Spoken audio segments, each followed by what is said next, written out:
Oke. Selamat datang rekan-rekan kembali ke materi kita untuk keamanan web dalam topik mengapa kita harus mengamankan aplikasi web kita. Nah, dalam aplikasi aplikasi adalah, kalau kita ketahui, aplikasi web itu adalah sekumpulan instruksi. Nah, instruksi-instruksi ini merupakan bagian bagaimana merancang atau menginstruksasi suatu bentuk aplikasi untuk mendukung bisnis. Nah, ketika kita menjalankan suatu aplikasi, karena kita hubungan dengan web, berarti kita memerlukan suatu browser sebagai mediatornya. Nah, browsernya baik ada dalam komputer ataupun dalam mobile device. Nah, oleh karena itu, karena kemudahan dalam pengaksesannya, maka kita perlukan namanya mengamankan aplikasi web kita. Nah, kita bahas lebih jauh lagi tentang internet. Nah, internet adalah suatu global jaringan. Jadi jaringan global di mana orang-orang dapat mengakses aplikasi atau data-data yang tersedia di sana. Jadi kalau dibilang internet itu sesuatu wadah ya. Nah, wadah.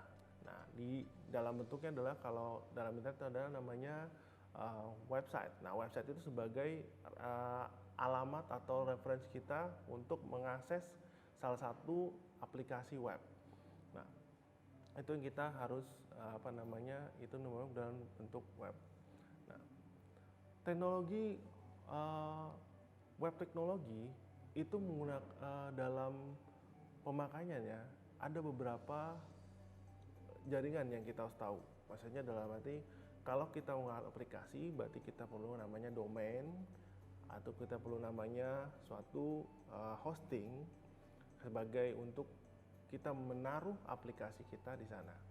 Nah, nanti kita bisa menggunakan web servernya, kita bisa menggunakan namanya sistem operasi, baik Windows, Linux, ataupun Apple ya, atau Mac ya. Nah, sebelum kita ngomong tentang aplikasi, yang arahnya kita ngomong tentang komputer, keamanan komputer. Nah, dalam keamanan komputer ada 3 hal yang harus kita perhatikan. Pertama adalah availability.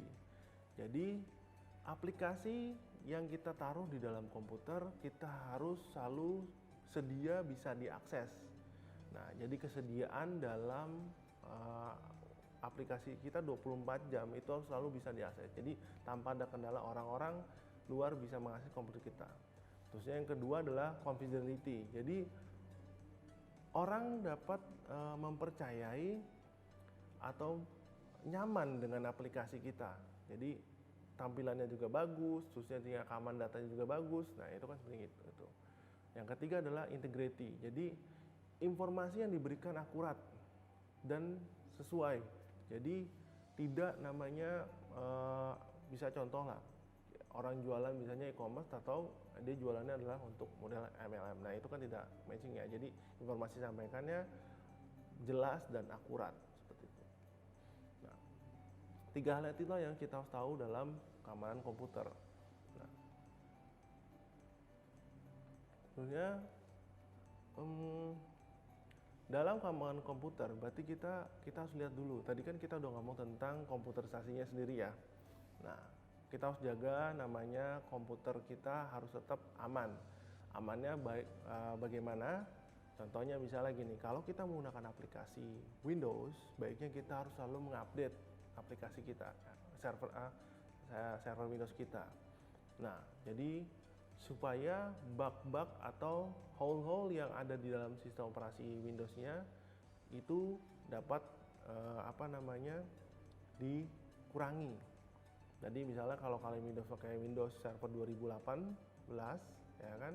Nah, tolong update-nya diaktifkan.